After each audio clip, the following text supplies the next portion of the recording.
మొదటి విషయాన్ని మనం చూద్దాం. అటు ఇటు చూచిన కన్నులు.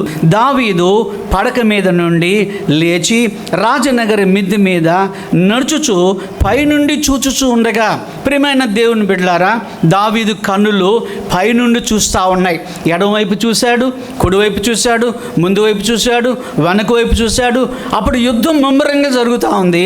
ఆ యుద్ధంలో ఆయన పాల్గొనవలసి ఉండెను, కానీ విశ్రాంతి తీసుకుంటా ఉన్నాడు. మిద్దె మీద ఉన్నట్టుగా బైబిల్లో మనం చూస్తున్నాం. అప్పుడు నిద్రపోయి లేచాడు.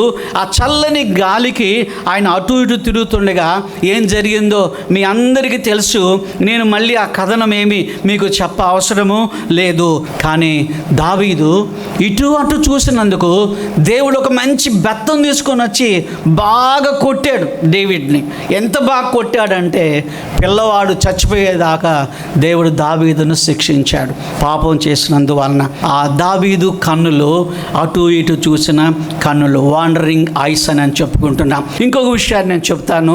ఆదికాండము 13వ అధ్యాయంలో ఆ లోతు గురించి, లాట్ అని అంటాం ఇంగ్లీషులో, లోతు గురించి రాయబడి ఉంది.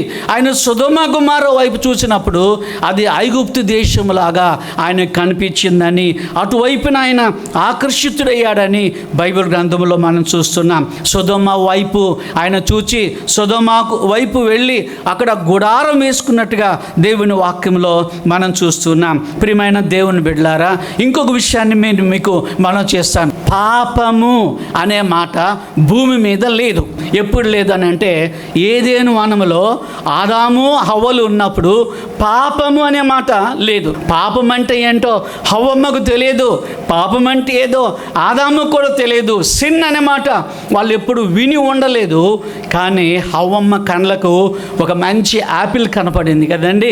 ఒక మంచి యాపిల్ కనపడ్డప్పుడు అది ఆమె తీసుకొని పాపము చేసింది. చూడండి, పాపము అనే మాట లేని రోజులలో ఒక పండు తిని, ప్రియమైన దేవుని బిడ్డలారా, ఒక పండు తిని దాన్ని ఆశించి ఆమె తిని భర్తకిచ్చినట్టుగా బైబిల్లో చూస్తున్నాం.